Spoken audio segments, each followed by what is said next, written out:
You got to yell that shit. Show me the money. I need to feel you, Jerry. Show me the money. Jerry, you better yell. Show me the money.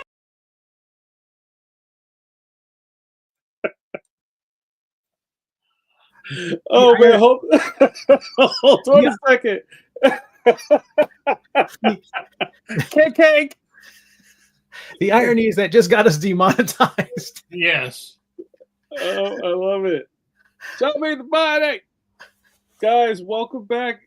If you see these three smiling angelic countenances, that must mean it's Wednesday at 8 p.m. EST. On your video scope, three expert cartoonists. Count them 1, 2, 3. That means Pencil to Pencil is back live in your stereo area. Guys, I'm very excited to be here. I am your first host, JAMAR NICHOLAS. Cartoonist in good standing. All those good things. NCS board member, Philadelphia chapter chair, and also a cartoonist with a book deal at Scholastic. Leon the Extraordinary is the name of my series. Leon, Worst Friends Forever is in stores now. Just came out last October. Cop it, why don't you? Guys, I would be remiss if I did not introduce my co-host, cohort, co-conspirator in the Bill Bixby of webcomics, walking down that lonely internet superhighway with a melodic tinkle at his back. Ladies and gentlemen, your friend and mine, Stone Cold Steve Conley. What's up, Steve? Gentlemen, so good to see you. Happy birthday, Jamar. I understand you like subscribe. You want likes and subscribes for your birthday. I do. Thank you. My name is Steve Conley. I'm a cartoonist. I make webcomics, specifically The Middle Age, your 27th. The number's going up. Your 27th favorite webcomic. I'm also a card-carrying member of the NCS. Yes. And I make some of the D&D stuff that you might like if you roll dice and that sort of thing. Critical. But I would be remiss if I did not introduce the Tower Power of the Manny Hour. Too sweet to be sour. The let's say the cartoonist who walks, Mr. Mike. That's one of my favorites. Hey, Mike. Hello, everyone. My name is Mike Manley. I am a over 40-year veteran of this crazy comic book business. And currently I'm doing The Phantom, who just turned 87 years old. Wow. And Judge Parker, who's got to be, it started in 1953, so 50-something years old. So. That's wild. Yeah. It's weird to think that you're drawing things that are older than you are, you know? Mike, we always start off with kind of questions about what you do, and still, I think it is understated. Please give Michael Manley. Why am I adding S's to everything tonight? Give Michael's Manley. Make sure you give Mike his flowers, y'all. How many people do you know who are syndicated strip cartoonists? Okay, push that to the side. How many people do you know that have two syndicated comic strips running at the same time? I only know one guy. It's him down there. So give him his credits. There haven't been, what, Brett Parker, maybe? The back in the, somebody, there's very few, and they were all doing Bigfoot stuff, right? Yeah, I don't know any. Well, the only one I know who kind of did two strips was Alex Raymond, because he did Jungle Jim at the top, and then underneath was Flash Gordon. Wow. Right. But yeah, no. And actually, one of the reasons why I do too ties into our show tonight. Right? Right? Mm-hmm. Yeah. 100%. I do too for the money.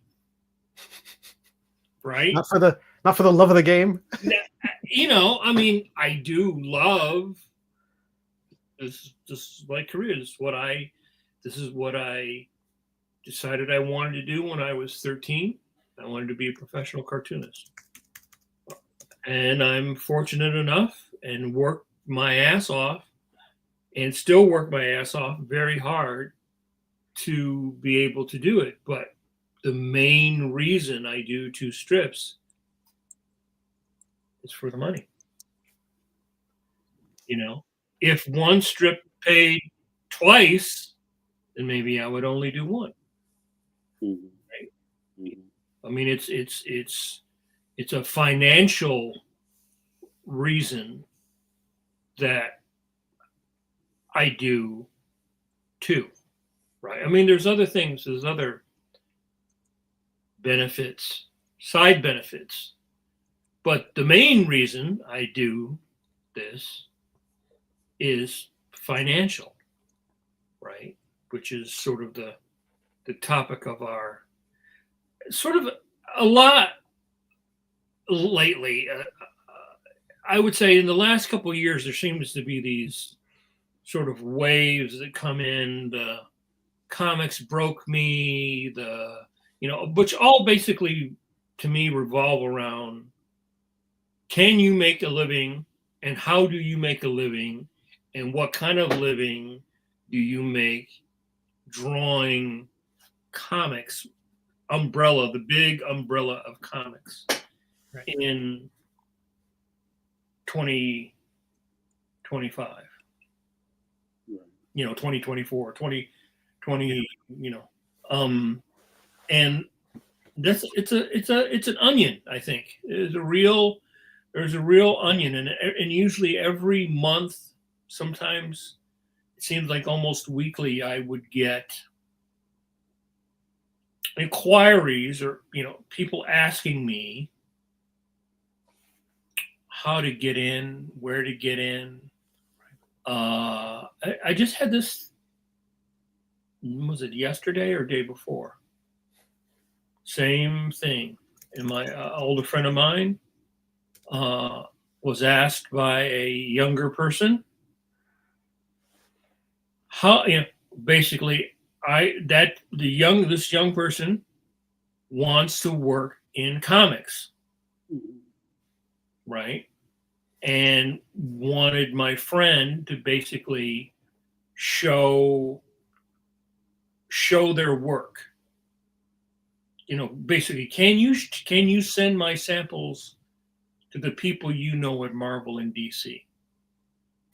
Or using their contacts. Or, Using their contacts. Mhm. Yet the way that my friend 40 years ago would have done that is not at all the way that you do it now, right? Because basically all the people that he worked for or worked with are either dead or retired. And the way that you used to for the majority of his career, because he's in his 80s now, the way that you would get your work doesn't exist now. Because it used to be, he would come up, go to the offices, take his work around, and by the end of the day, he'd have work. Well, there's no offices to go around, right?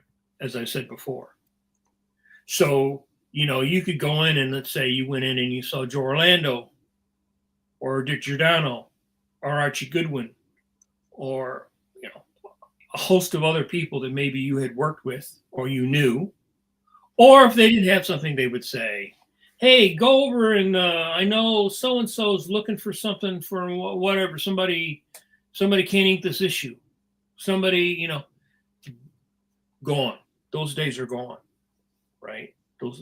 Your ability, as I had to explain, even your ability to go into the offices doesn't exist. So that way of getting work, and there's a lot of people of my generation, say from my age up, that was the way that you could get work. You could, every time I went into Marvel or DC, I got work, or I got extra work. Right. Right. I could go into the office, and after you do work, people know you.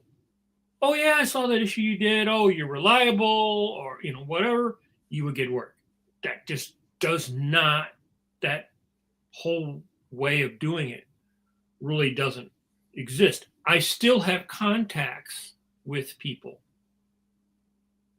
in the industry, in my peer group, but there's a whole bunch of people that work at Marvel and DC that I have never worked with. Probably don't, maybe they know my name, or maybe they've known something that I've worked on. But there's also, like I said, when I did the Darkhawk 30th anniversary thing, my editor had never read Darkhawk, right? So that was a new thing for me to work with somebody at the company who did not know my resume. Right. Right. And that ties, again, all these things that we're going to be talking about tonight are like layers of the onion of, how do you get work? How do you network? What is your worth? Because your worth, your standing, your cred, your street cred, there's a lot in comics that has a lot to do with how successful you will be, right? That's one of the layers that we will talk about, and my street cred was developed before social media, right? My value to people that I worked with, worked for, or could work for was all established before social media, right? And so you had to do a lot more footwork. And going back to what I was talking about in the beginning with this young guy asking my older friend, who's basically sort of retired now, hey, can you get me work, and can you send this to Marvel? Can you send this to DC? Can you recommend me to get work? The fact that person doesn't understand that means that they don't really understand how the business works now. And that's on you, right? That's on you. That's not on them. That's on you to understand how they work. Right? And a lot of this stuff, when I see the peanut gallery, let's say, jumping in on these discussions and getting all heated, to me, a lot of the real basic information is wrong, and these assumptions that are wrong, that somehow you are owed the opportunity. Hey, baby boomers, step out of the way. Hey, you people, get out of the way. It's my turn at bat. Mm-hmm. Right? I deserve my turn at bat. I deserve to have a career. It's on you to make sure that I have a career. You be fair now. Because it's not fair now. Right? That's one of the layers of the onion that I think a lot of people don't really understand. That's interesting. Can you? So there was it wasn't the comics broke me hashtag that we're just reviving our own. There was a conversation that was happening in a couple of online forums in the last week that sort of brought us to this topic. Is there a summary of what that conversation was like, or what the gist of it was, in as a clean way as possible? Yeah, I actually have. Do you have it? Actually, yeah, actually. I'll push out my glasses for everyone. Yeah, I have. Don't mind the pop-ups. So too many. There's always some sort of new. Well, we just said this 2-3 weeks ago. There's always some sort of new comic scuttlebutt happening, and JRD, we should buy that URL now. And basically, what this comes down to is the question is how much does a big two comics artists get paid. And I thought the interesting part of this was when they start out. So right there, the question is measured as, and there's some sort of like base starting point, and then it ratchets up like a normal job. Right. You know, and what we'll talk about tonight is just kind of how that's not the case. One of the interesting things about this article is that there are a lot of things that don't really make real sense to working comic artists. Like some of the numbers don't work. You know, like the idea that you can sell your artwork for up to $20,000 a year, and that's a whole other conversation that we'll probably get into tonight. So these things always kind of come down to is, you know, the grenade gets thrown in the room, and then all the creators on the internet show up and start adding their 2 cents to it, and then it turns into a giant mess by the time something else pops up 2 weeks later. And kind of like what I want to really talk about, besides a million other things tonight, is just kind of like, what's the reality of all this? And really to break this down for someone who has no skin in this game, how does this differ from a 9-to-5 job and something else? So I'll finish this up, Steve, to say, there's a couple of things we will show, kind of like some breakdowns of what people get paid for per page at certain price points.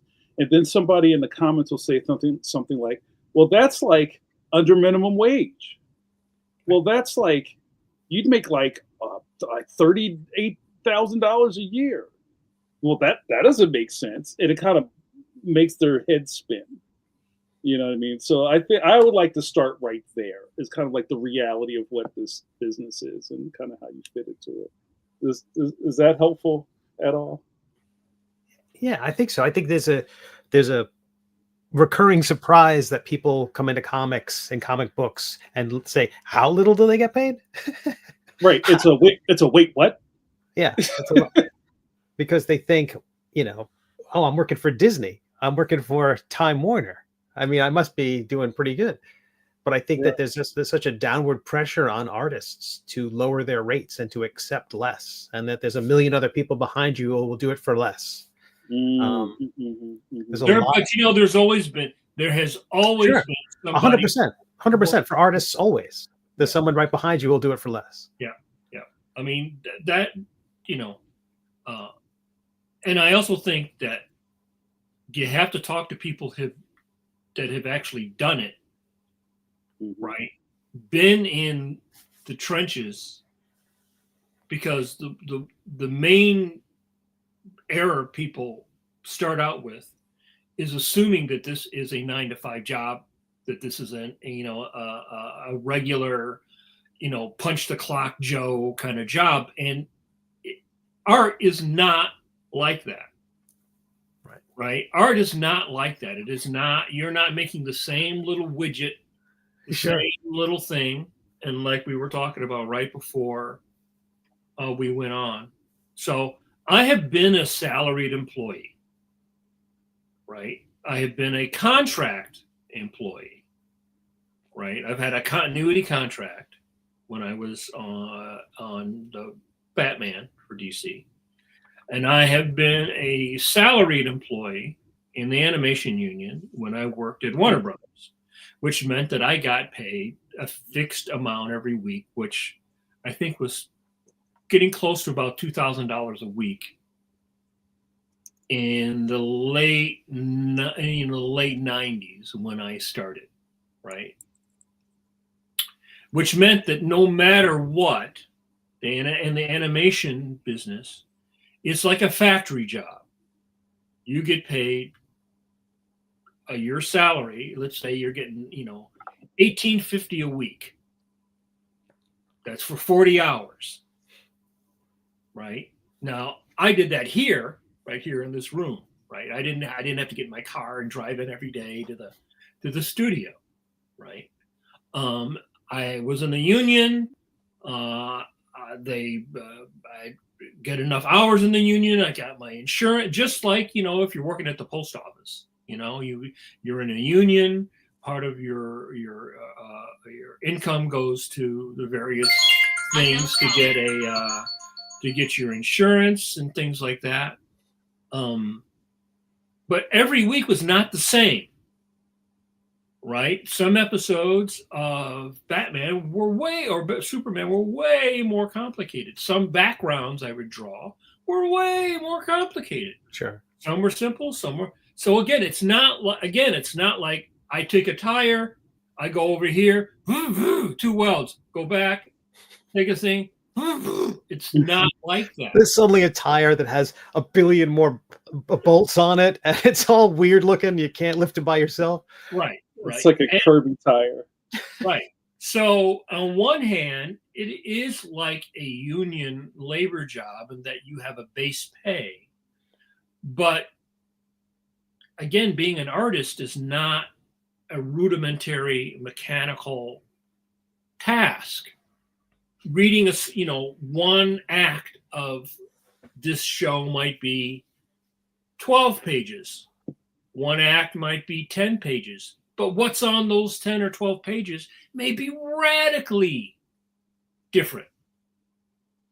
Require a lot more work, right? In comics, you have a base page rate. Same thing. Full script, plot. Right. If it's a plot, you're doing a lot of the writing, right? So you have more freedom, but you have to contribute more to the mechanics of how things work. They can say from page 13 to 14, Spider-Man, or 13 to 16, Spider-Man fights the Green Goblin across the city of Manhattan. And then they have to end up someplace where, some water tower explodes or something. And, people are trapped underneath it. Now, how you go about doing that is all up to you. That is not saying, okay, you've got to draw so many pages. Doesn't tell you how many panels. Doesn't tell you specifically what's on the panel. And then, a crowd scene is going to take longer to draw than 2 dudes just smacking each other. Right? So, again, it's the error is to think that it's like a regular job, like you go punch a clock. That's the first mistake that people make, right? And no one starts out trying to do a creative job thinking about stuff in that way. That is separate, right? Your skill and your avocation and your love is one thing. The business part of it is another thing, right? And some people are really poor at the other thing, right? And another, again, I'm always talking about history. The only reason why animation developed that union in the beginning with Disney was because that's at a time in the country where unions were building, right? And Disney was making a lot of money, and everybody worked in a factory. Everybody went into Walt Disney Studios. And whenever something like that happens, one thing that people always forget is that while it created a union and got better benefits for people, it also destroyed other people's careers, right? There's always some sacrifice in there, right? So when people talk about the union in comics, Neil Adams was a big champion of the unions in the 70s. But Neil Adams was not making his living from comic books. Neil Adams was making his living from advertising. So it was to his benefit doing advertising. He didn't have to worry about crossing a picket line. And there would be no picket line in comic books, right? And artists, the top artists at the time, most of them probably would not have joined the union. Because in order for them to join a union, that might mean that people would have to go on strike.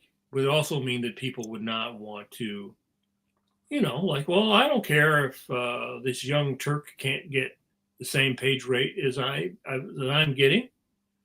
but I'm not going to tell Stan when he sends me the next script, well, hey, look, I can't, sorry, Stan, I can't cross, or Roy Thomas, or whoever, I can't, sorry, Carmine, I can't cross the picket line, until you cough up some more, benefit. So I think fundamentally people confuse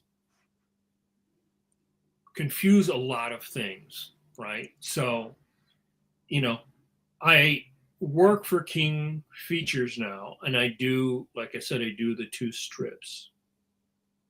But there's also a lot of opaqueness when you work for these big companies, because you don't know you don't know the inside of all what's going on with their business. You don't get to inspect their books, and so I've always felt like you can make a living, maybe even a good living. I mean, most of my career, after the first couple of years, I've probably made, since the late 80s, at least $100,000 a year. Some years more than that, right? And I would say, again, I'm trying to give people real numbers, right? Real numbers, not some bullshit that you read on the internet, right? So I was making roughly $1,800, maybe $1,900 a week towards the end of being on my contract with Warner Brothers, right? And then I left working for them, and I jumped around, right? But because I was also, so when I worked on Venture Brothers, not a union studio, therefore I made less money. Maybe, a little bit less sometimes, maybe a lot less sometimes. When I worked at MTV, I didn't make the same as what I made at Warner Brothers. And in fact, if I went back and worked at Warner Brothers now, I would not make probably the same amount of money that I made in the 90s. In fact, because everything's cheaper nowadays. That's why they pay you less, right? They may not have the budget. They also have very creative ways of working the stuff to say, well, you're going through this division. This division's not part of the union. Right. Right. And so when I worked on Ninja Turtles, when I worked on Venture Brothers, I did go back and worked on Batman Brave and the Bold, but I was not in the union. I didn't go back and join the union, because when you do that, it costs you more money to get back in the union, and I didn't do that. So again, you have to understand the business, right? I love art. Art is my craft, my vocation, my passion, but I have to understand the business side of it. So, I do the 2 strips, and the 2 strips bring me approximately, let's say, $90,000 a year. That's my base pay. Right. And one of the reasons why I do the strips is my base pay. Now, I can do commissions, I can do other jobs, I can do freelances. Easy to bring it up, or sell some art, easy to bring it up to 6 figures a year, right? And so I've had a few lean years, right? I still get royalties. I got a $900 royalty check from DC the other day for shit that I drew in the 90s, right? And nobody is going to be getting those royalty checks today, 30 years from now, because this stuff doesn't sell worth a shit now. Hey, Mike, hold on a second. Chris Lopez is asking about that right now. Let's jump in. Mike, when a licensed property you worked on in Marvel was then reprinted by another company like IDW, do you still get royalties? No. Or let you finish reading. Or is a contract null and void because it's a new publisher? Well, first of all, that Marvel that I did Darkhawk for, let's say, doesn't even exist anymore. It went bankrupt, right? And when it went bankrupt, everybody had to renegotiate new character contracts, right? So let's say when they made those little hero clicks, Mm-hmm. there's a couple Darkhawk hero clicks. I got shit. I got nothing. Mm-hmm. Because in the new contract, because these figures don't have 6 points of articulation. So fuck you. Jeez Louise. Right? Now, when they did this character that I did with Mark Grunwald in an issue of Quasar, was in the Miss Marvel movie. I think I got $2,000. Okay. But again, that's a dead, these are what I call a dead check. What I get paid every week from King, I get paid 2 different ways from King Features. Fandom, I get paid weekly. Judge Parker, I get paid monthly. Why it's that way, I don't know. But, you know, one of the things, again, about the syndicates is that they absorbed other syndicates, and there's different deals within that, right? So the guys on the Phantom got paid weekly, and the Judge Parker was paid monthly, right? I don't know why, but that's just the way they run the railroad. And so the bottom line to me with this is that you can look at all this, well, this is $150 a page, or this is $75 a page, or whatever. It really comes down to how it works for you per year.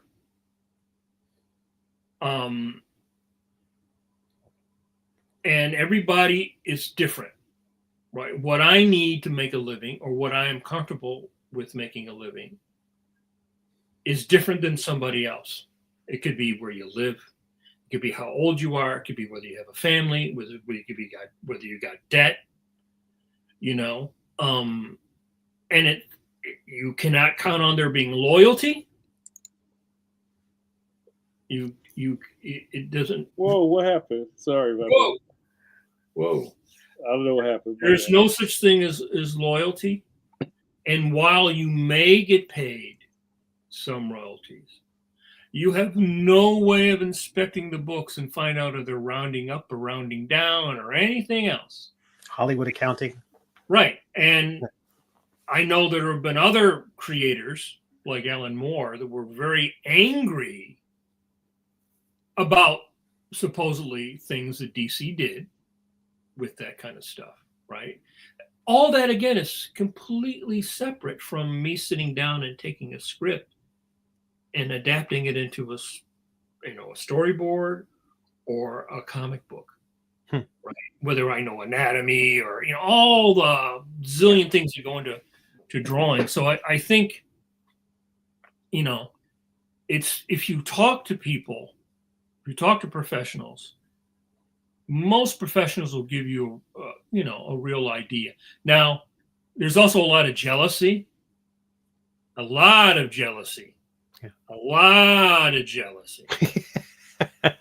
And a lot of bitter bees in comics who fucking hate each other, are jealous of each other, and which is one of the reasons why there would have never been a union. And the only time there could have been a union, maybe the last time, was in the 90s when everybody was fat and making a lot of money. But of course, that's when nobody wants to do it. Right. Fuck you. I'm making, I made off of Batman 500. I made $250,000 in royalties. If I had done the whole issue, because Terry and Jim Aparo did the first part, and then I did the second part. If I had done the whole thing, I could have made $500,000 off that book. But that book sold like a couple million issues. Right. If your book is selling 40,000 copies an issue or less, probably under 75,000. Right. You're not making any money. You're not. You're really not making any money. I mean, you're making dollars. You're not making thousands of dollars. Right. Somewhere around here, I'll have to dig them out. I actually have my old royalty statements from Marvel for stuff like Darkhawk. And, you might get, a couple grand. My first royalty on that issue of the Transformers was like $3,800 in like 1984, right? Which was a lot more money. And that's the other thing. Rates are basically frozen. Right. They're frozen since the 90s. In animation too. Not only comics, but also pretty much across the board. So let's say I made $300 a page in 1994. It was pretty good. $300 a page in 1994 was probably like $500 now with what you can buy and inflation. So again, it's an onion. It's not simple. It's not like if you go into McDonald's, you put the hat on, you put on the bib, you're getting, $7.50 an hour, working 8 hours a week. Comics is not like that. You cannot look at it like that, right? It's like, and any creative job, let's say you're a songwriter, you're not going to sit down and like, well, I'm going to write 3 songs a day for, I got to write 0.7, parts of a hit song every hour or something. It's not like that. So, there's a lot of misinformation across the board, a lot of not historically understanding the business, and a lot of, I think, sometimes willful ignorance. On whose part? On everyone's part, because the reality is not necessarily pleasant. It's easier to read some rumor and go, see, you didn't really do the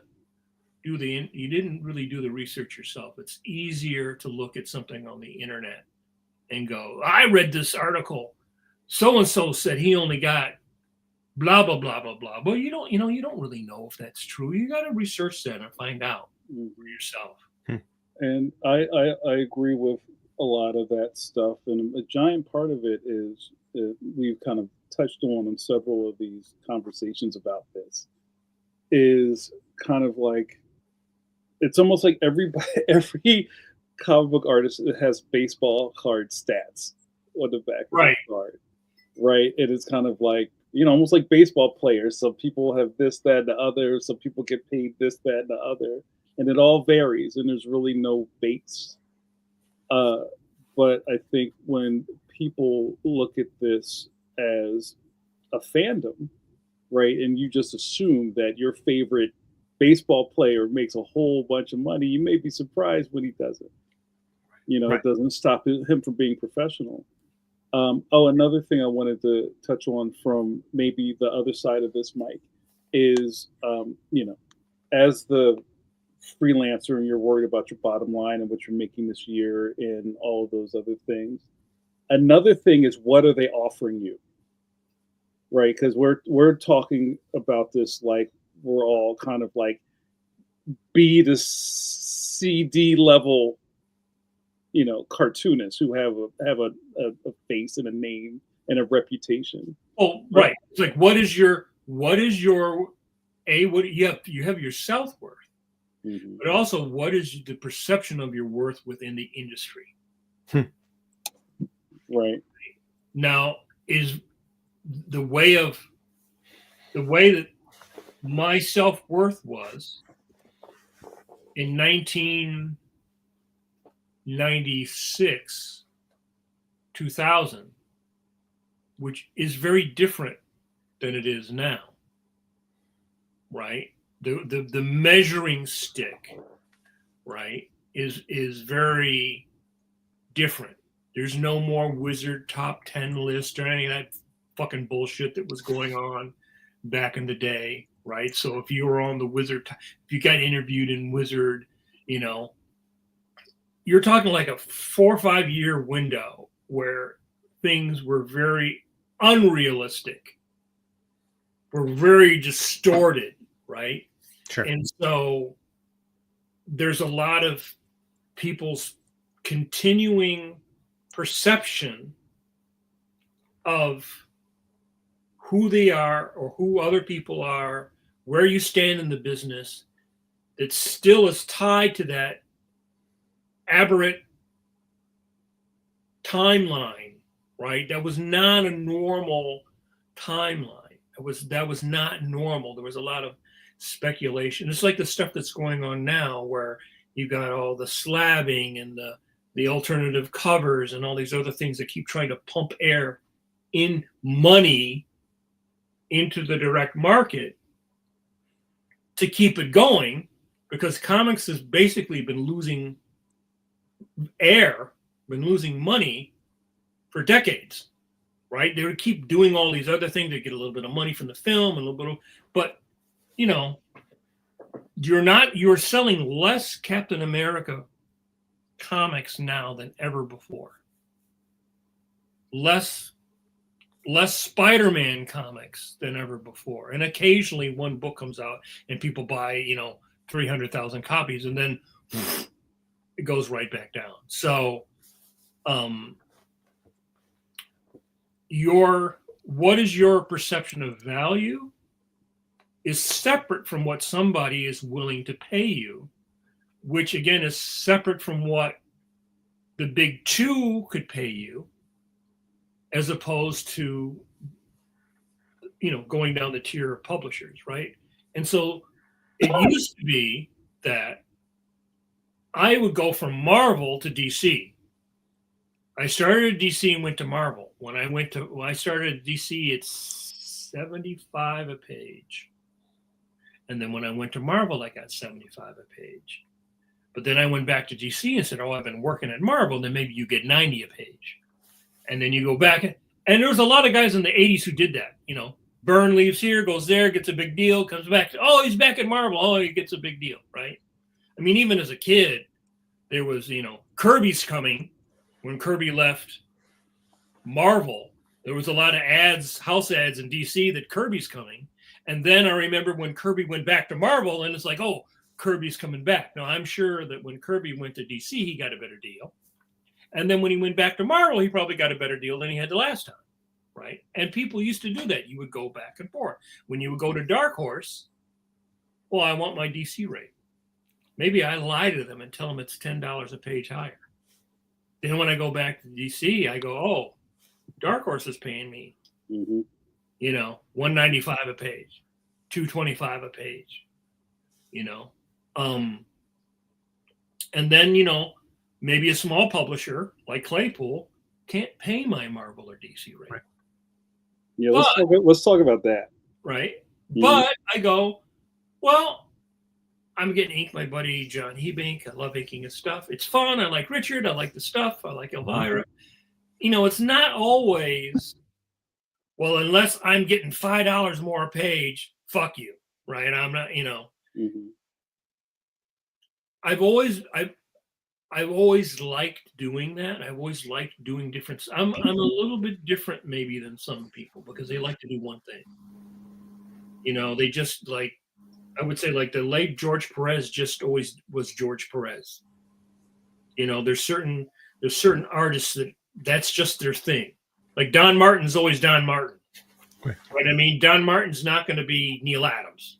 There's not going to be this wheel of where you adjust your stuff, right? And for me, when I'm talking about all this thing, part of it is my skill set, which is completely on me to develop, to maintain, to grow. And part of the reason I was able to always have work was because I was very flexible and I could do a lot of different things. Right. That's not typical. That's not typical. It was more typical of older guys, older cartoonists, because, in the 40s, 50s, 60s, you might do a Western and then you're doing a sci-fi, and then there was a lot of different kinds of stories to do. So if you were flexible, you could do more work. Right. a lot of modern artists, younger artists, are not nearly as flexible. And if you're not flexible, style-wise, that counts against you in being able to take advantage of an opportunity. Right? And again, no one ever told me that. No one ever said, Mike, you should be more flexible. No one will ever tell you that. No one will ever tell you any of this shit that I'm talking about. This is stuff that I learned, right? And I was also very interested in the business side of comics because as a young man, a kid, teenager, studying my heroes, you basically learned that everybody got fucked. Everybody got screwed. They screwed Ditko. They screwed Kirby, right? If you screw those guys, you'll screw anybody, right? So it was very, there was a lot of stories if you read the history of comics. Sad stories, the sad trombone, where, they took Kirby's stuff. They didn't give him his artwork back. Supposedly Ditko, those guys, when you think about it, in the 60s, suddenly there's a Spider-Man cartoon. There's other cartoons on TV. They're making toys and all kinds of other stuff. And I doubt whether those guys were getting checks. I doubt whether they were getting any royalties. So maybe, yeah, you kind of felt some kind of way like, oh, there's a Fantastic Four cartoon. Where's my Christmas bonus? Yeah, well, that's the way it was, I mean, even in the beginning, Siegel and Schuster didn't have a lawyer. Bob Kane had a lawyer. Just that one example is like the history of comic books. You have a lawyer, you're gonna do okay, maybe. If you don't have a lawyer, you're getting screwed. And we're gonna screw you every single time we can possibly do it because it's in our nature to try to do that, right? And I'm not saying the editors. What I'm saying is the business people, right? I have a lot of good relationships with business people, with people that I work with, my editors, directors, people like that I've worked with. The companies are not your friend. Your companies are trying to make money. And if you don't understand the difference between, 99% of the time in comics, it is a handshake deal. If somebody says, hey, Jamar, you want to draw that Hulk story for that thing that you just did for Marvel? Yeah. They didn't send you a contract. They didn't, there's not all this. It's, hey, you want to draw this?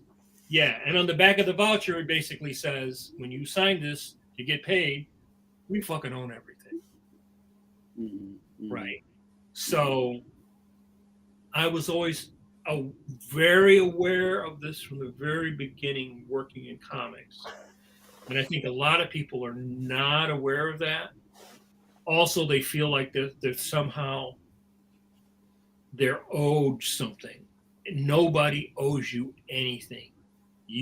This is a business where you make yourself. You make yourself through your, it's like going to the gym. You want to look like Mr. Universe. There's only one way to do it. You can't guilt somebody into making you Mr. Universe. You know what I mean? You can't say, hey, look, I'm a schlub, but I deserve my time up on stage. Let's comic book steroids, JRD, write it down. I think that is, it's funny that Tom mentions that because I think there's a lot of stuff on the internet that is the equivalent of junk steroids, where they give people these ideas that, you're going to be able to 6 weeks to better biceps or something. And it's really not like that. There's no skipping leg day, and leg day is different for every single person because some people got big legs.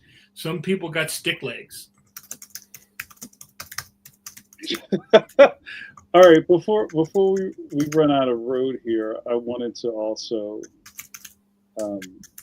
point out another thing that I took from our good buddy Gamal Hennessy, who's now been on Pencil twice, our resident counsel, who gives us that good information. This is from 2016, and there's a longer article here, but so one of the really great things he says about page rate, and this is for people, especially for people who don't know.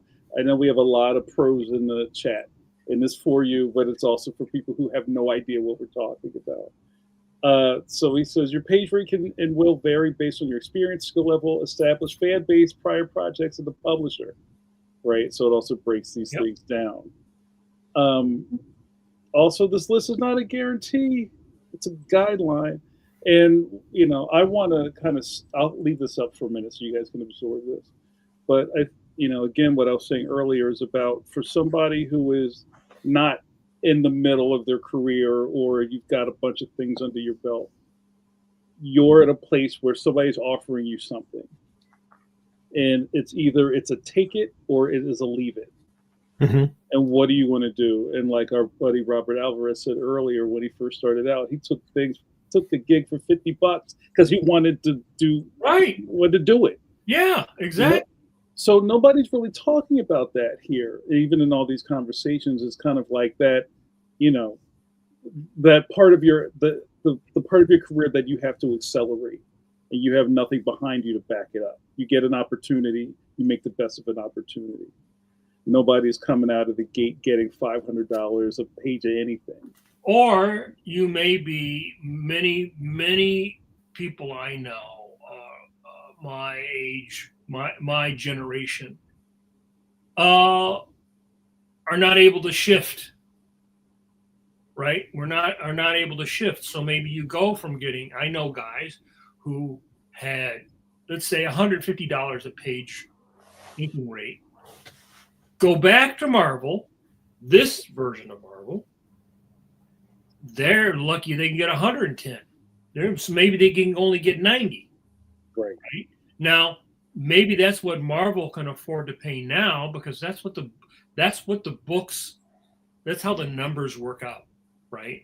So then you have to say to yourself, do I want to work, or is my pride at the point where I'm like, fuck you. How dare you insult me, and you offer me $90. I put bricks in this building.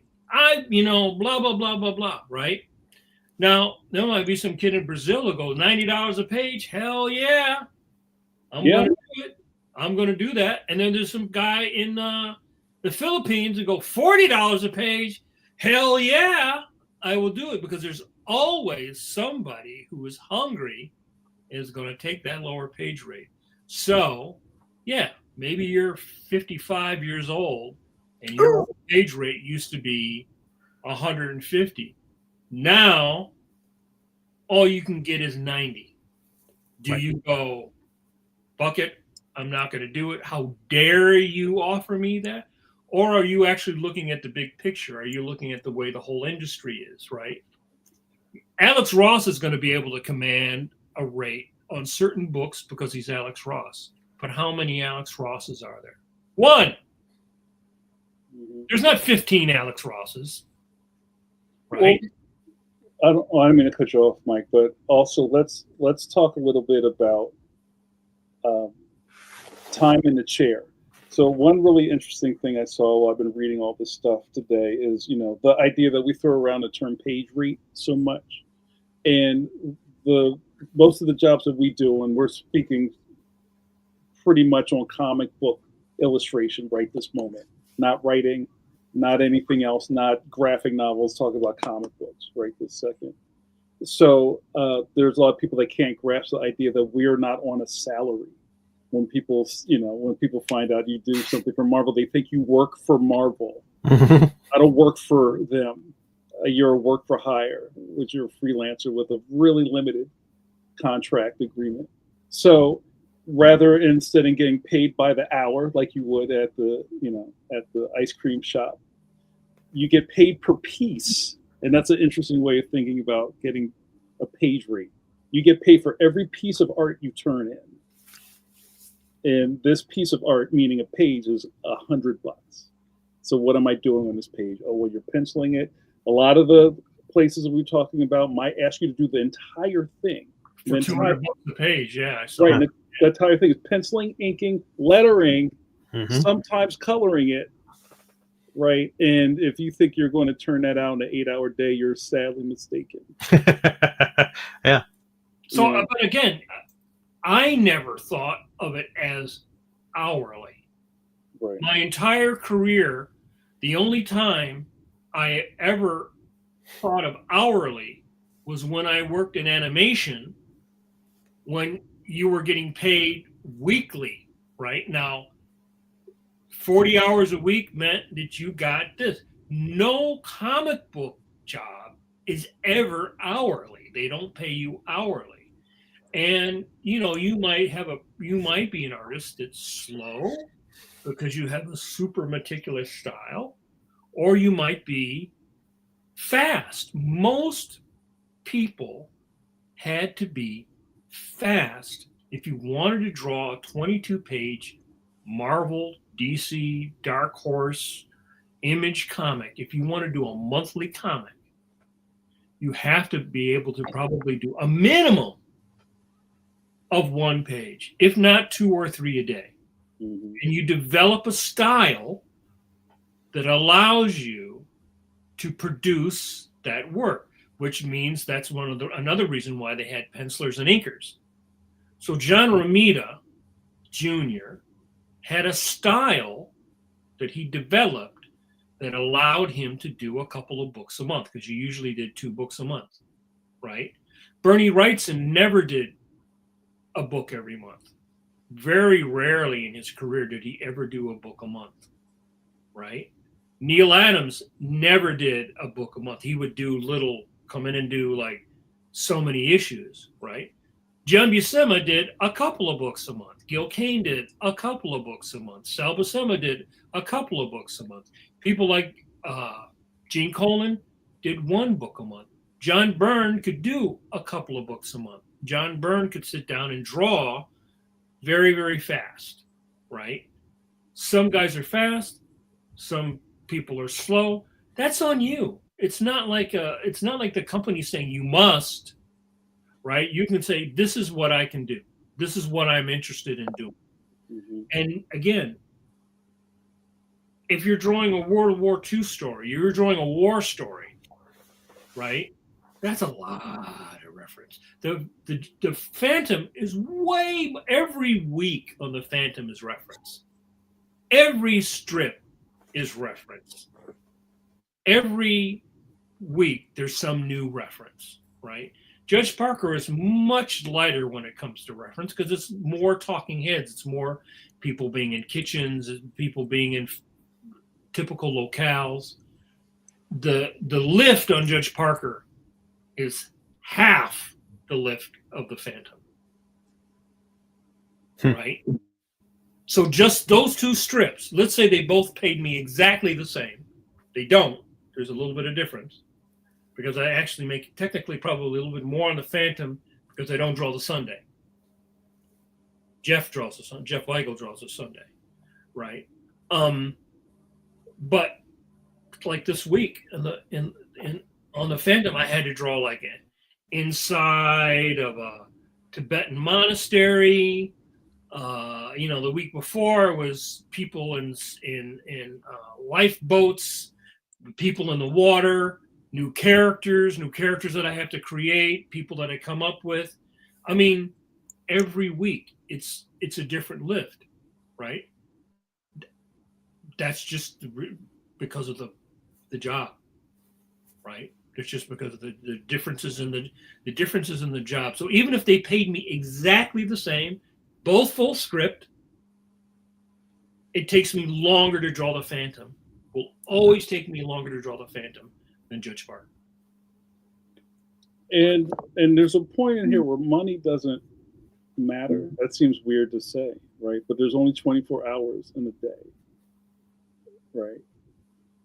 So did we freeze, or is everybody just looking at me? I'm like the audience. I'm listening. Yeah. So I mean, all of that is great, but what Mike is saying is true. It's like, having this I can't say the word. This idea that your butt is in a chair and you create work, and there are people. That's a given. That's right. That's the beginning of this. But for someone to think it's like, oh, well, this is great. You draw comics, so that means you have all day to just kind of hang out. You can procrastinate all day. Do what you want. So, but one thing I want to get to before we run out of time, because there's a lot of questions I've been starring in here. And D Fish, what up, D Fish? D Fish says the modern cartoonist, right, and the modern comic artist life is filled with plate spinning. That's I even have it on my Facebook. Spinning several plates on tiny sticks, long thin sticks. A lot of this is plate spinning. We're working day jobs, running patrons for webcomics, Kickstarters, pages for other indie folks, commissions, etc. Hoping it all adds up to keeping the lights on. That is a lot. So I don't even want to say that is because that's normal. That's just normal. See, that's scary to hear from people. They just whatever you draw a Ghost Rider, that's cool. It did, you get to hang out in your hammock the rest of the day. Yeah, right. I think that the people who think that are just not being realistic.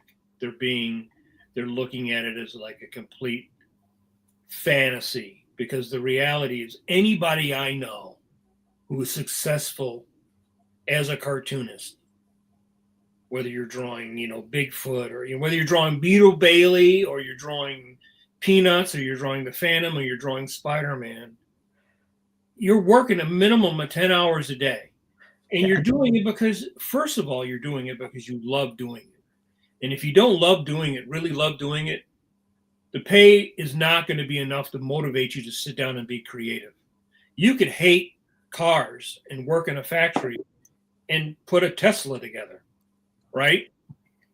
That does not require you to be creative in a way that you have to be if you're drawing comics, right?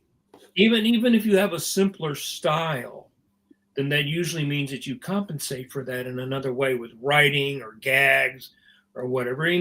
Sitting down and coming up with gags also requires time. You just don't like willy-nilly off the top of your head come up with 100 gags and they're all great. I mean, again, I think some of it is people just start out thinking about this in the wrong way, because everybody who's a cartoonist starts because this is what we love. First, this is what we love. Then we want to do it for a living.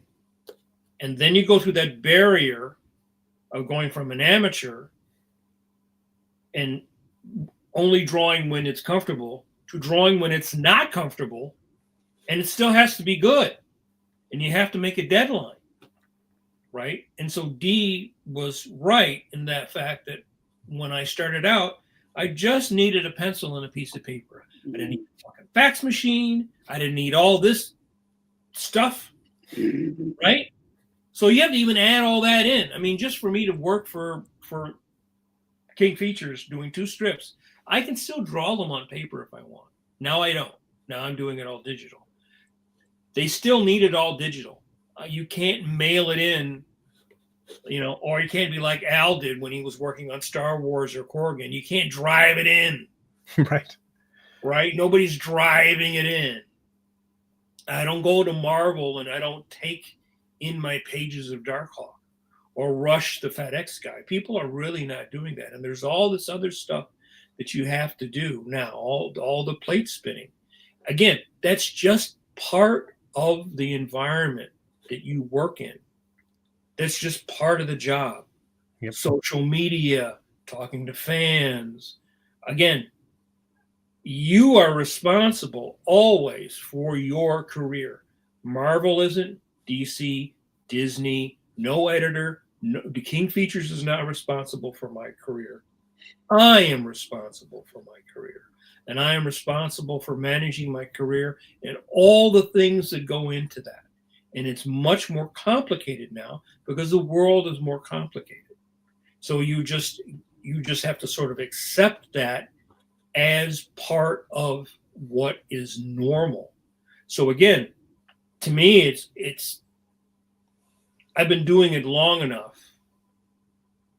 that I'm like an animal. Like I had to develop spots or stripes or grow an extra fur, or my claws had to grow longer. I developed all these things as the environment I was working in changed, and therefore I had to change. And anyone coming in today who works in this is going to go through the same thing if they're going to have a long career. And I don't, and everybody wants to I want to make as much money as I possibly can. But that is not my first concern. You know, when I'm negotiating with somebody, yeah, I want to know,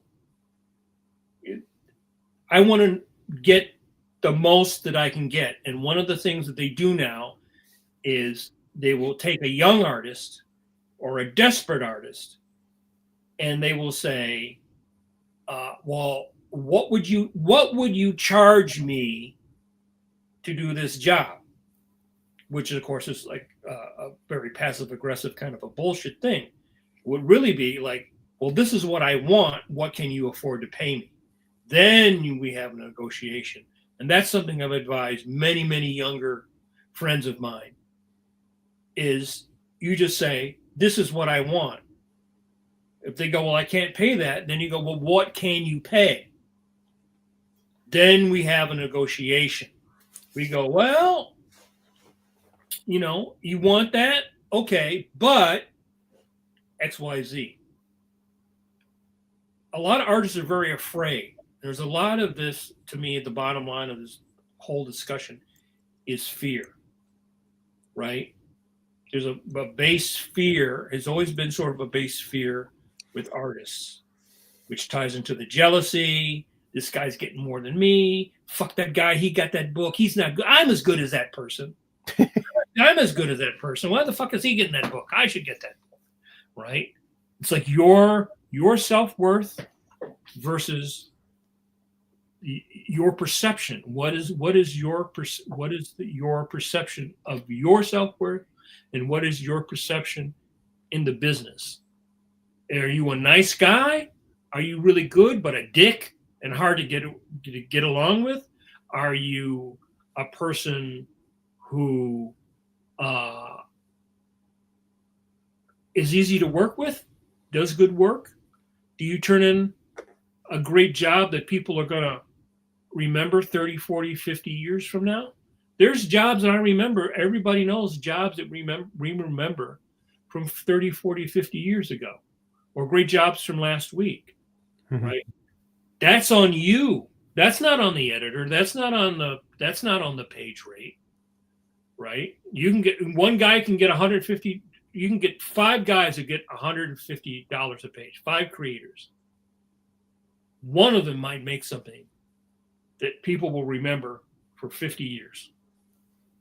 That issue of Swamp Thing that Bernie Wrightson drew with Batman with that super fucking long cape and that one panel blew people's minds, and people are still looking at that 50 years since he drew that thing, right? So again, there's a lot more layers to this onion than just, you know, page rate. Yeah, page rate means you keep the lights on, you can afford to pay your $300 a month cable bill, you can pay your Adobe subscription, you know, all the other things that go into it. But if they send your check, right?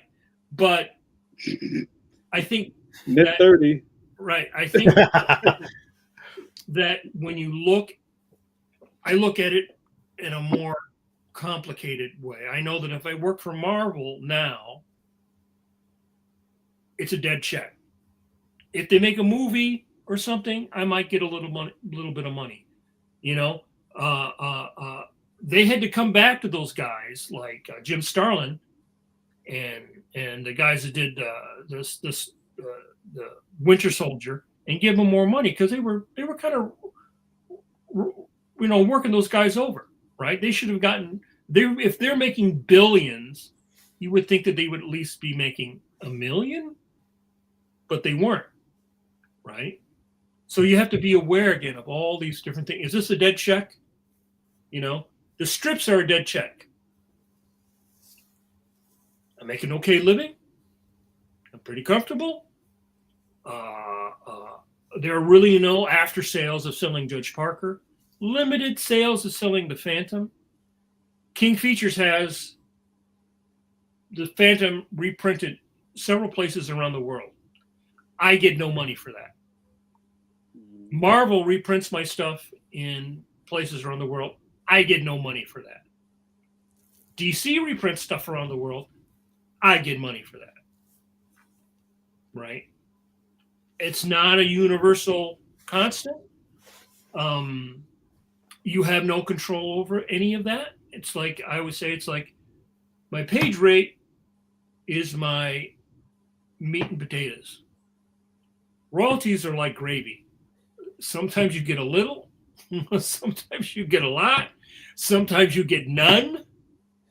You have no way of knowing how that's going to work out. And I think for a long time, especially in the 90s and the early 2000s, when I would go to a convention, people wouldn't ask me about the technical aspects of drawing.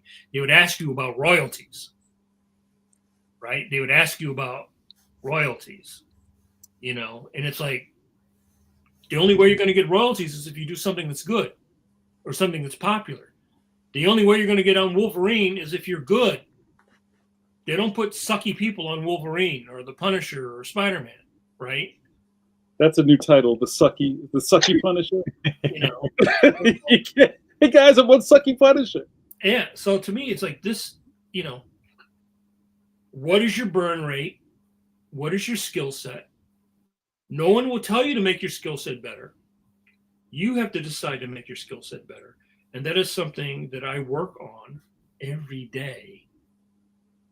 Every single day. No editor ever tells me that. No editor has ever told me that.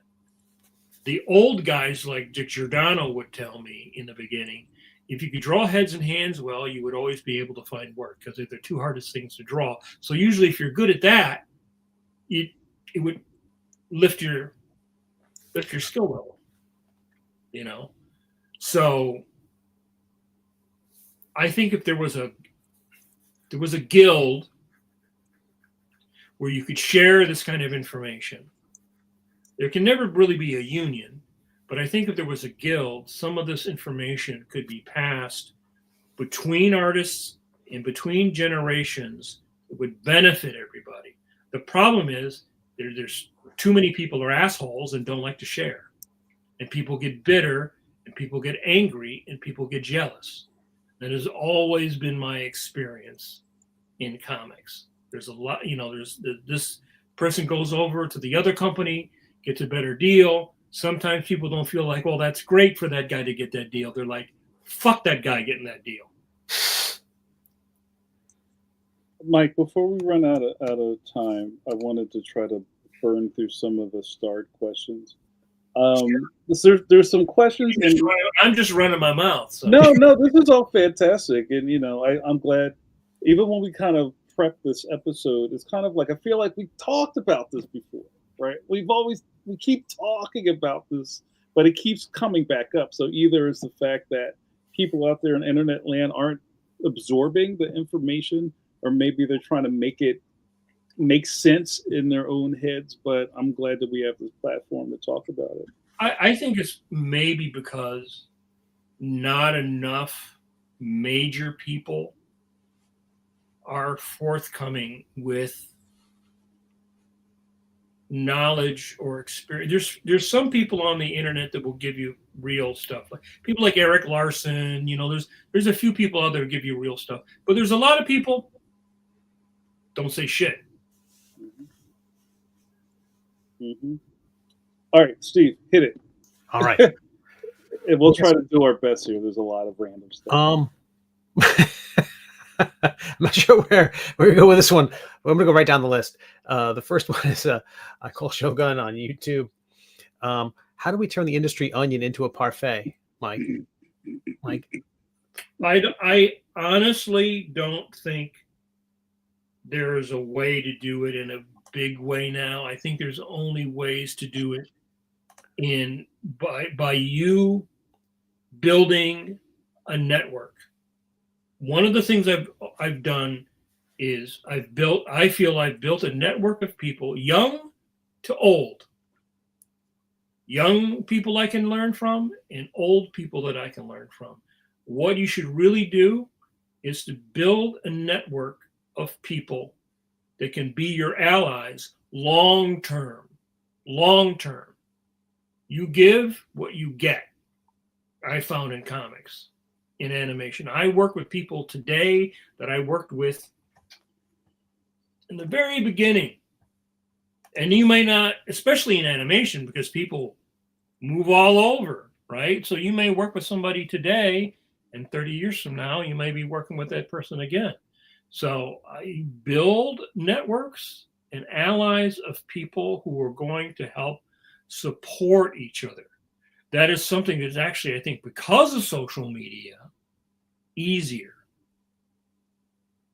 Mike, did you just reasonably answer the parfait question? Yeah, great job. It was beautiful. I don't think anyone else could have done that. That was amazing. Thank you. That was fantastic. Jamal Flores on Facebook. Should new artists breaking in have legal representation before they sign for jobs, and what rights should they ask for? You should, if you can, have a lawyer. If you're in doubt, it's worth paying $100 to have somebody look at something. There are many people that do that. Gamal, has he? Yeah, said that he would do that. I have an entertainment lawyer, but I've also gotten used to reading a contract. And here's another thing. Most of the stuff you work on, is not going anywhere. 99% of the shit that you work on is not going anywhere. And a lot of the things in the beginning, people are worried about, like, oh, I don't want to put my stuff out there. People are going to steal it. You should be happy people steal your stuff in the beginning of your career. Should be so lucky. Right. Yeah. People, again, that's one of those fallacies. Well, the internet age does change that equation a little bit. Someone gets their work copied, downloaded, their name is stripped from it, and then it's shared a million times, and they never get so much as additional subscriber. Or do you see 1,000 versions of that every day? Do you see 5 versions of that every month? Yeah. All right. So again, it's not that it's not a concern, but I think people take this thing and they stretch it all out of whack, right? And we've talked about that before, like, you can copyright stuff, you can send your stuff to the Library of Congress, you can do a trademark search, you can do all those things. I did that in the beginning when I started self-publishing. I spent money, a fair amount of it, as a publisher to do those things, and I ended up suing people and winning because I did that. Right. But again, 9 times out of 10, that's not really going to be something that happens to most people. But talk to a lawyer. Yeah. And learn to read a contract. Yeah. Amani Latif on the YouTube asks, what impact has technology had on page rates? Complication. All right. I would say complication, right? Because like I said, when I was getting $75 or $90 a page in the 80s when I started, I just drew some. I read the script. I drew it. Maybe I made a Xerox. Done. Maybe I took it in. Maybe I FedExed it. That was it. Now you got to have Photoshop. Now you got to scan it. Now you got to put it up on. You got to have a FTP. There's all these other things that make it more expensive to set up, but easier to get out the door. Right. So again, it's like that's the environment, right? The environment I worked in 1980 doesn't exist. So I just have to adapt to the new environment. It does complicate it, but again, was it 5 minutes to scan something, adjust it? Tech sucks sometimes. Your computer, like the other day I lost. The other day I was working and the power blipped out in the whole neighborhood. Twice within an hour. Mm-hmm. And I probably lost, because, I work safe. And Sure. before I did power went out. Then it comes right back on, right? And you're like, But, right, yeah. And like, oh shit, that whole background I just inked. Right, I got to go re-ink it. Right. Mm-hmm. So if it was on paper, my drawer wouldn't have disappeared. But D-Fish on YouTube had a comment that relates to this, which was, for me, technology has meant that clients expect more, faster for less. That's definitely true. mm-hmm. I mean, I am faster producing the strips digitally. I prefer aesthetically to have an original. But again, if I'm not going to be turning around and selling these things, right, I'm not going to be selling them for hundreds of dollars a piece, then it doesn't really matter. It doesn't really matter. If I'm working on something myself, like I'm working on a job for an anthology that Shannon Denton is putting out, I'm penciling that on board. I'm still inking it digitally because it goes faster. And again, you just got to adapt. It's just, everybody adapts. If you don't adapt, you just make your life more difficult. If you make your life difficult, then you make you make things difficult for people that you work with. They're only going to tolerate that from somebody who they feel they're going to get more. You're kind of complicated, but I love your stuff and the fans love your stuff. So it's worth me putting up with your bullshit. Thanks, question mark.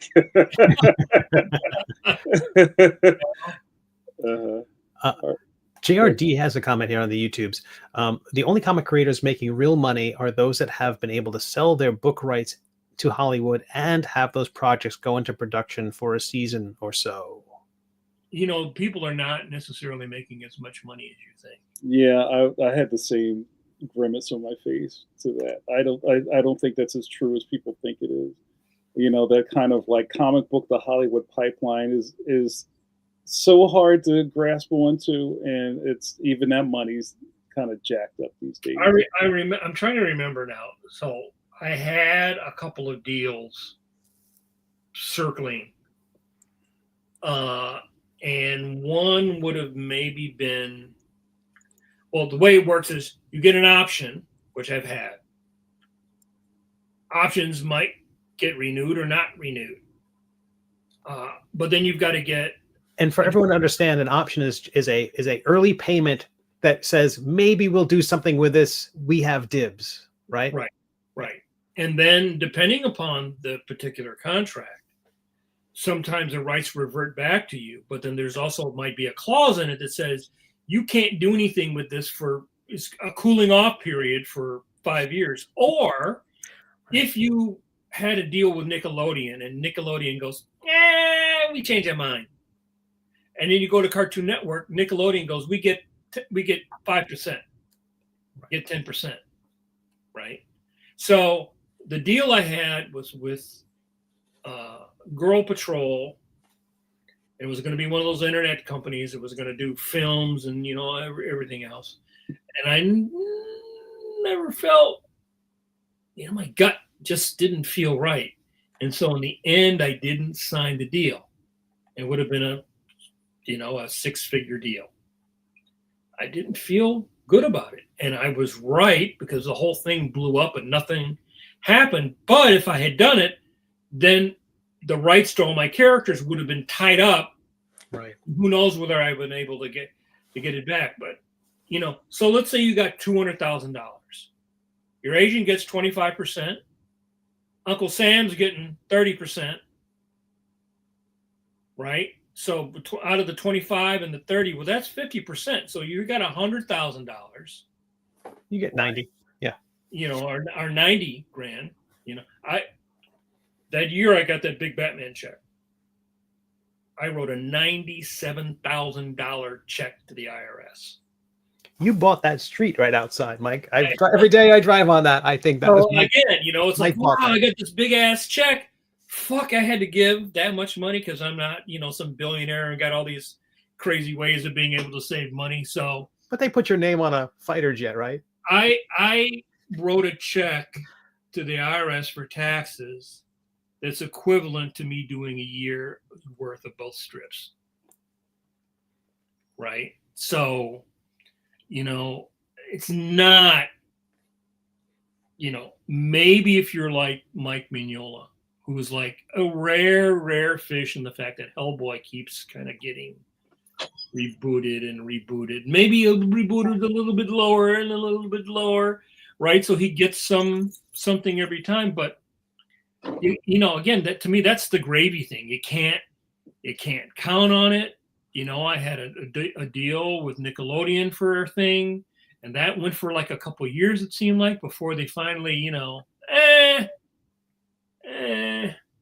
it's like that stuff you just can't count on today. You know, you know, so even if you got a $200,000, by the time everybody gets their piece, your agent and Uncle Sam and everything, it's not fuck you money. It's not like, hey, I got my check, see ya. You know, the helicopter ladder drops down. And that's right, yeah, and you go up to you're not buying your cartoon character shaped island just yet. No, it's not. It's you know, no. I mean, when the average apartment costs 3 weeks of people's 3 weeks of people's salaries, you know, I mean, it's just, you know, and you know, the average home in America costs what, like $500,000 or some crazy amount of money. It's just, yeah, it's not. We optioned your comic. Here are your eggs. Who get? You got 3 dozen eggs. 3 dozen eggs. Or, you know, Roger Ash on the YouTubes. Roger, when I was growing up, it seemed like people who worked on X-Men could pretty much write their own ticket. Just a chicken. Write their own chicken. They got their chicken and not sure if that's how it really was, but at least became a fan favorite. I like that point because it talks to something about you were talking about, Mike. A lot of people think, well, if you've accepted less money for a gig, you're doing it for exposure. And I know I've accepted projects just because it allowed me to leave that project saying, I drew Star Trek. Right. That was a thing that I still have a little sign on my table, artist of, and includes things that I've worked on. So I feel like that's but working on X-Men is something that puts you on the map in a lot of ways. But there was a downside to working on the X-Men too. There's an upside to working on Batman. And working on Batman at that very specific time was a very good thing. But there was also a downside to it because of office politics, things like that. I had a Wolverine job that was killed because of office politics. Brett got kicked off of the New Mutants to put Liefeld on it. So, working on those top books on one hand can be really good, but there's also a lot of downside to working on those books because depending upon the editor, the office, the particular administration that you're working for, the company at that time, a lot of people, not everyone got treated fairly. So yes, it may float your boat, but there's also a downside. So it may lift you up in one way and push you down in another way. And all those elements you have no control over. None. You have no control over any of that stuff. You know, Williamson was inking Wolverine. Supposedly, John Buscema was unhappy, and they took Al off. I think it was because maybe Buscema wanted the money, but then he realized that he made more money by penciling than inking because he could draw more, right? But here's a guy who's one of the best ever in the business, gets screwed over with a phone call, right? Yeah. Gets screwed over with a phone call. You don't really know what's going on. He never really talked to John Buscema. You hear all this stuff between on the grapevine. So there's a lot of that stuff. There's a lot of that happened in the 80s and the 90s. There's a lot of downside to stuff like that, inner office politics that people don't really talk about, but anybody who worked in the industry, in the big two at that time, definitely dealt with, you know? So yeah, you may be on the X-Men at a really particular popular time, or Batman at a particular popular time, or on Batman when nobody gives a shit. Right. That's a good point. Thanks for the question, Roger. Amani on the YouTube, Jamar and Steve, how does your independent approach compare financially? Steve, you want to start? Lightning round? Less than.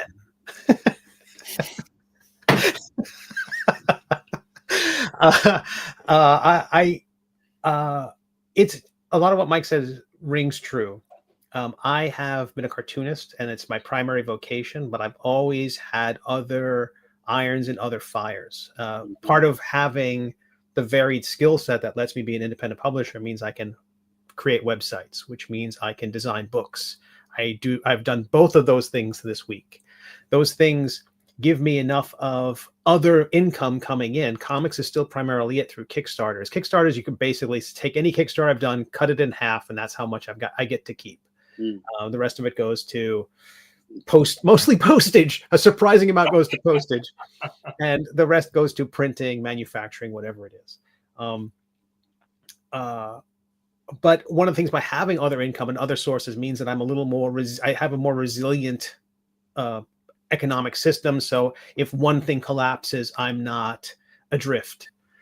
So like internet can go away, we can have a .com bubble burst and I'll be fine. Or if Webtoons goes away tomorrow, that doesn't hurt me. If the direct market vanishes, it doesn't hurt me. It's generally bad for my psyche, but it's not going to crush me. Well, break that out a little bit, because I think there's probably a lot more people, creators, in your position now than mine. Sure. Right? I mean, mine used to be sort of the typical position that you would have, but I think there's a lot more. The younger you are, the more I would say people are in your particular position. Yeah. Which that you not only do you wear more hats, but you're entrepreneurial in a way, and you like that. You don't look at that as a negative thing.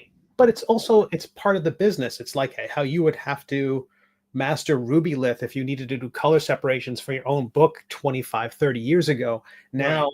I need to know about color separation on InDesign. I need to know how to do layout in a way. If someone says, we're going to do spot varnish on a print, you have to know how to do that. Those things are, so I have a very multifaceted skill set, but that's a necessity. But everything's changing, and you also have I guess I have a deep interest in all that stuff, and a control freak where I don't want to hand that off to other people. One of the things Maria Scrivan said a couple of weeks ago when she was on here, which was wonderful, was said that she wanted to do a video on her. She wanted a 10-minute introductory video to her coming and doing a school visit, and so she had to teach herself how to use a video editor there wasn't that. It didn't sound like there was a moment where she said, "I need to find someone to go do that for me." I think there's got to be a sense of people who are much less curious than us and less capable. I mean, if you're watching this broadcast, you have a capability that a lot of other people don't have. Right. And that is something that you should feel empowered by, to go and do these other things. After Effects isn't that hard. The YouTube tutorials are there. You can learn how to make a video. You can learn all these things, and you have, a creative community you can ask these questions to, or of. So I do think there's a lot of us. I mean, some of us are weekend warriors. We're setting up in craft fairs. We're making buttons. We have our, some have huge vinyl cutters, or some people have 3D printers, and they all have different ways of monetizing their cartooning skills. I really want to cricket. And one of those Glowforge laser cutters. But it's not page rate. It's not. You're not looking at it as like, well, I got to draw. Just this week, someone wanted me to do an illustration for them. They saw my work online. They're familiar. Friend of a friend recommended me as someone who's reliable and has a style that might be applicable to their project. And they asked me what my page rate was. And I told them for this illustration what it was, which was $500. I know how long it's going to take me. I have in my own head that I want to make about $300 a day. I know it's going to take me about a day and a half. And so for me, I calculated out that way. And the person came back to me and said, "That's more than my budget. What can you work with me?" And I'm like, yeah. But I started with knowing what I wanted. And I also there's also a sense of, you have to, by having other sources of income and having a Patreon, having Kickstarters, having other projects.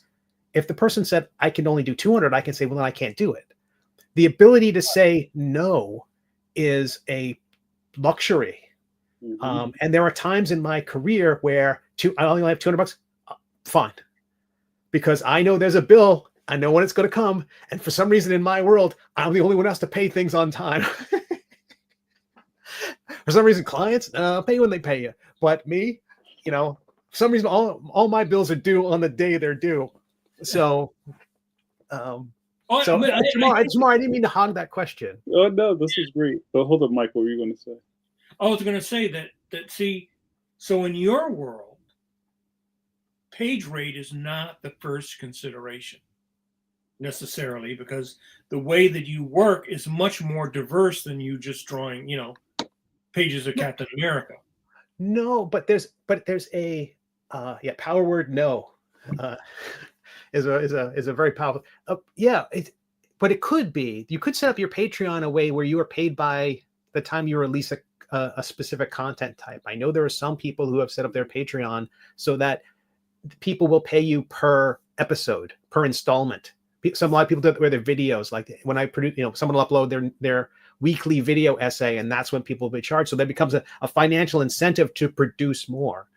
So I've often thought about maybe restructuring my Patreon, lowering the tiers of everything. It wouldn't be, your rate wouldn't be $5 per episode. Suddenly it becomes $1.50 an episode or whatever. And so it would force me to produce my episodes if I want to get paid, and reward me and the audience if I produced more faster. Right. But what I'm saying is, when you're looking at that particular, issue that people are talking about, that does not necessarily directly apply to you, because the bulk of your income is not earned per piece in that way. You're much more diverse. If you're just drawing one particular book for Marvel or DC, most people are not going to have the extra bandwidth to do a lot of other stuff. You struggle to do that. Yeah, and comics are so hard. We say that all the time, but comics are like, you're drawing 5 illustrations on a single page on average. You're getting a page rate. You're getting paid based on the size of the material you're drawing on. You're not like the amount of square footage you're covering, not based on what that square footage is, whether it's 1,000 horses or just one hero posing. Right. It's the same rate. You don't get paid for crowd scenes. Yeah. So I don't know if that exists in other fields, like based on the square footage of what you turn in. Okay, I'm rambling. Jamar, let's how does your independent approach compare financially?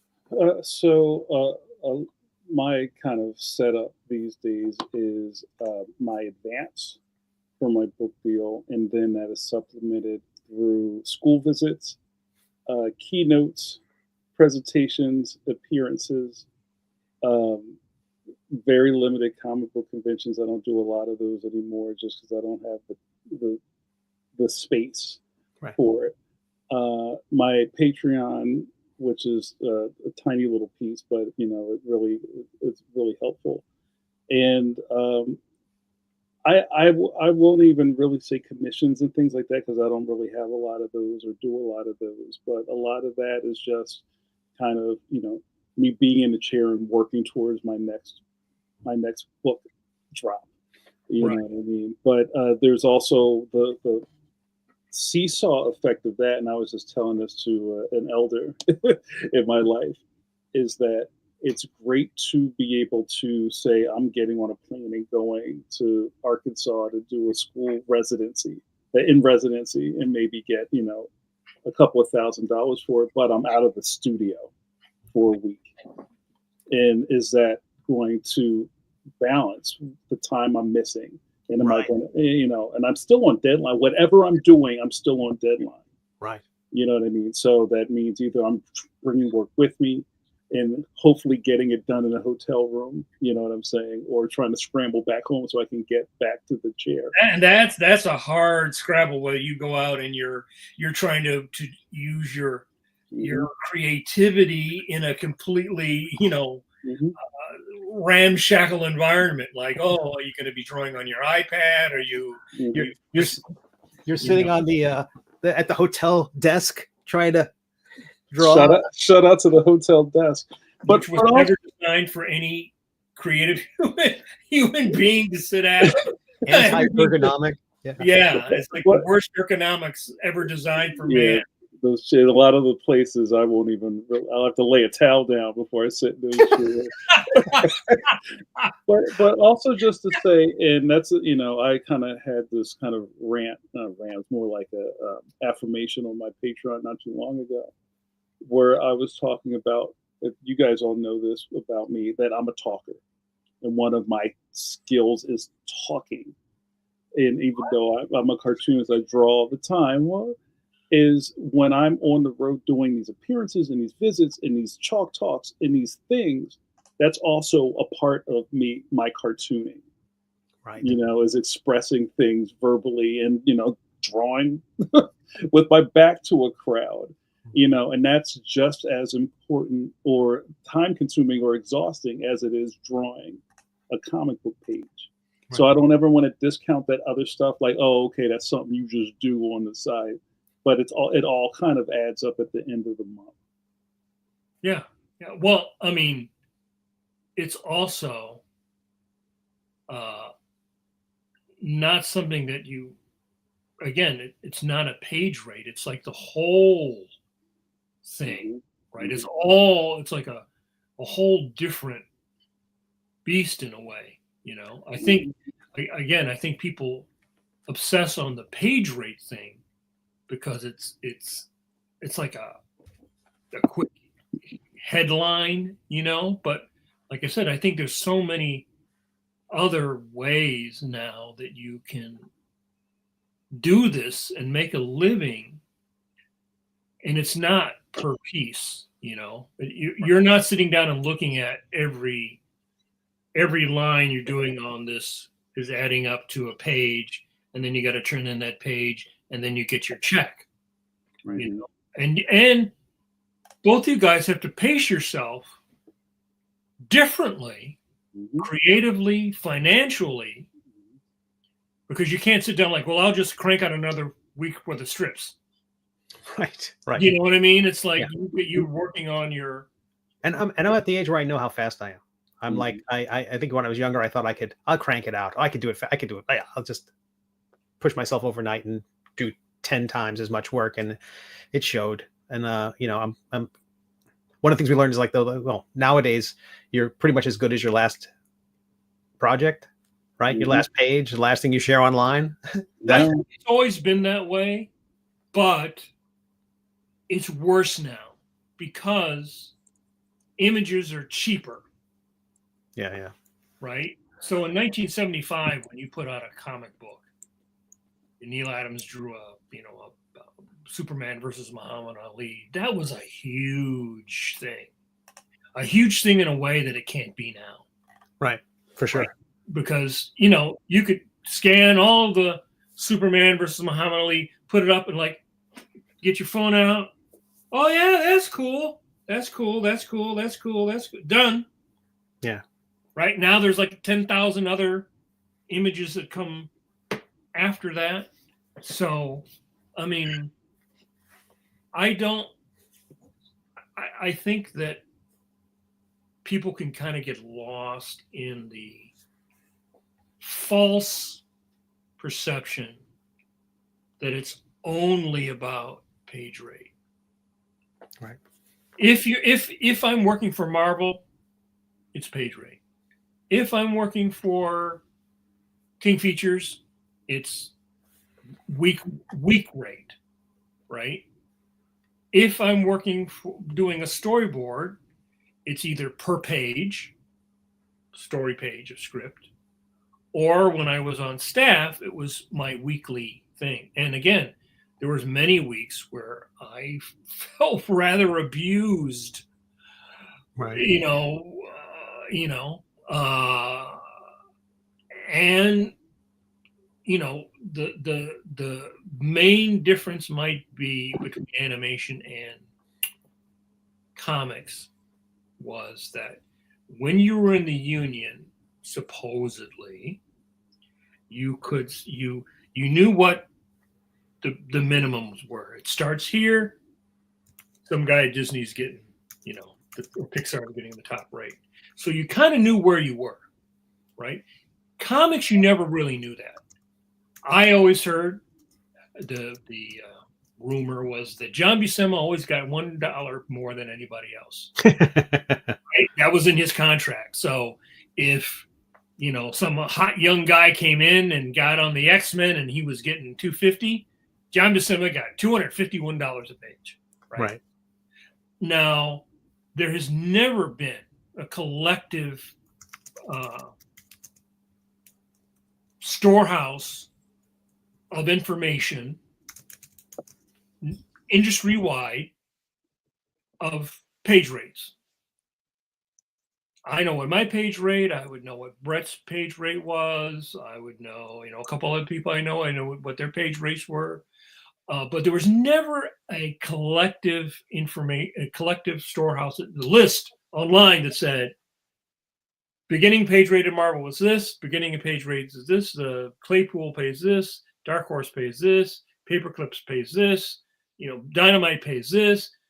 Never anything like that, and there never will be. There never will be, and there will be a lot of people that get less than they want. But the perception would be that I'm not going to tell you that I did that job for less because I want people to think that I'm worth more, right? So there's a lot more psychology also and self-worth. I'm not going to tell somebody I did that job at Marvel and I got $20 less than I got 15 years ago. Or I'm not going to tell people that I did this job over for this publisher here. I'm doing this job for Shannon Denton for free, right? Maybe it'll sell. Maybe the Kickstarter will go. Maybe it won't, right? Not everything is about money, but when you're working for these major publishers, there's never been I worked for First. I've pretty much worked for everybody. There's never been a list. There never will be a list. And, you're not going to know what Frank Miller gets. You're not going to know what Jim Lee gets. You're not going to know what a lot of people get. Right. And they're not going to tell you what they're going to get. Right. They're going to hold that. In the old days, you didn't talk about this stuff in public. At all. Right. A lot of the old guys. Yeah. To whose benefit? Well, again, right. Part of it was jealousy. Right. Part of it was jealousy. Part of it was fear, Right? Part of it was the boss telling you, listen, I'm going to give you the best rate. I'm going to give you the best one. Just don't tell anybody. You're getting the best one. Right. Exactly. Exactly. And there was a lot of, again, there's a lot of jealousy in this business. It's something that I experienced in fine art, animation, and comics. There's a lot of haterade in all three things I've worked in, right? There's the people that are at the top, they got their haterade going, and there's the people that trying to get that are in the middle, they got their haterade going. You know, there's people that are at the bottom trying to get in, they got their haterade going. It's just something about artists. It's really hard to get, because artists are sort of like cats. Everybody's independent, you know. Yep. There's competition, right? When I was working at Marvel or DC, I was in competition with all the other people that were. I'm trying to get on Batman. Right. There's only one Batman. Or Right. well, there's only 4 Batmans. Right. So I want to get on one of them. Yeah. I've always said, well, I've said it more lately than any other time, is that comics is like, I've said this, is like you're a pirate and you're part, and you jump from ship to ship. Somebody's got the treasure map. You're not exactly sure if it's real or not, but you're going to get on this crew to see what happens. And then once the treasure comes out, somebody's stabbing you in the back for it. And then you get on the next boat.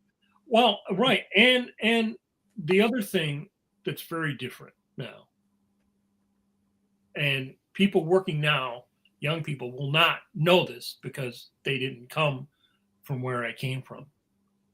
But there was a time at which you made money, you did well, you could make a living, you were happy, you got to work stuff, you got your own book, maybe, you got to work in the business. And this was before Image. And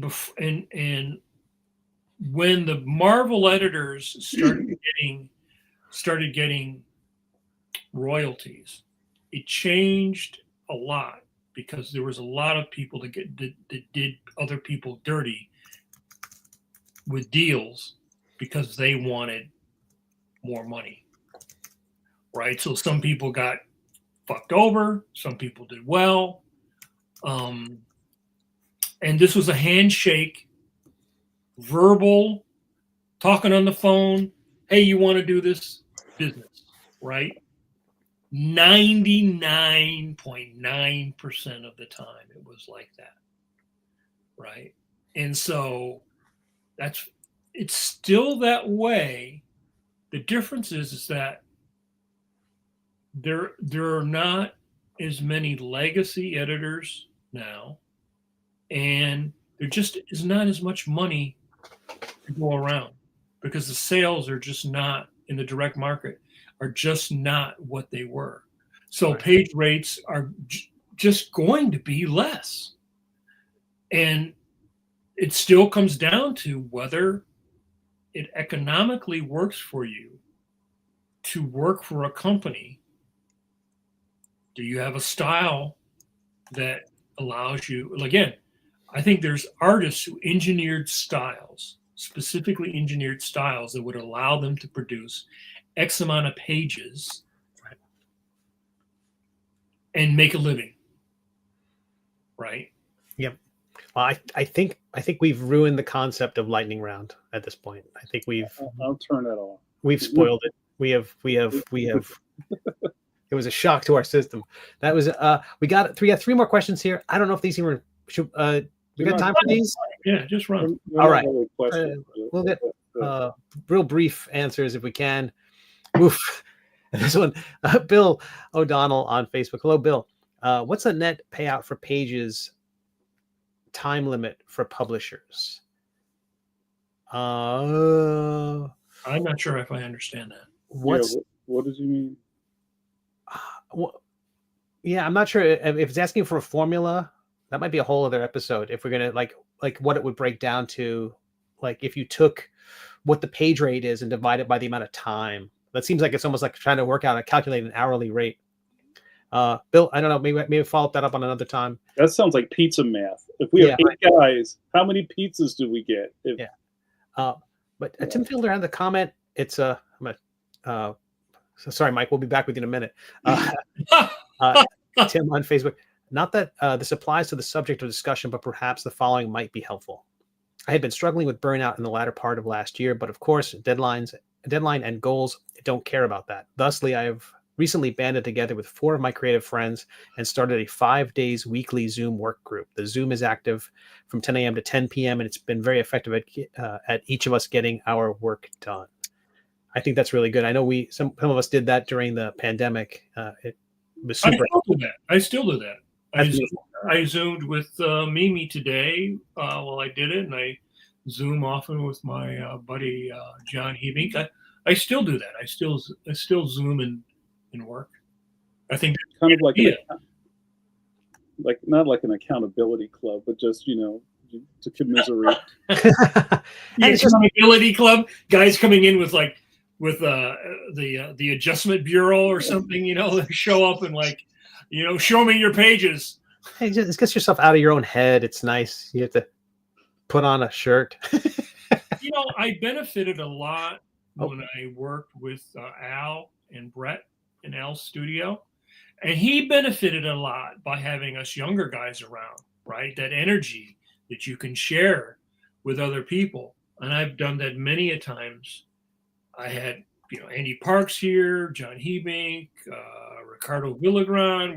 Would all be in the studio. We'd all be working. So I think that's a great idea. All right. Our last question, George Gant. Hello, George. I'm from YouTube. Mike, are you involved with the Phantom video game that just released in any way? Nope.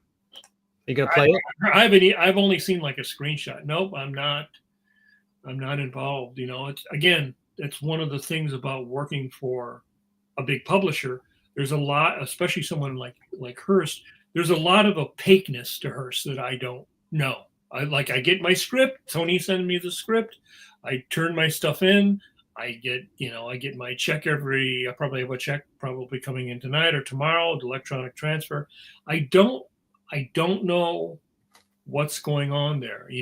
Every once in a while we'll find out that there's a new publisher or that they reprinted one of our stories, but I really don't know what's going on inside the corporation. I don't know how many newspapers I'm in.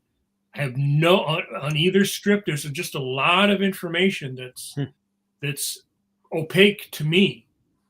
Maybe if I was Lee Falk, they would be more forthcoming because I would be like the creator. But when you're I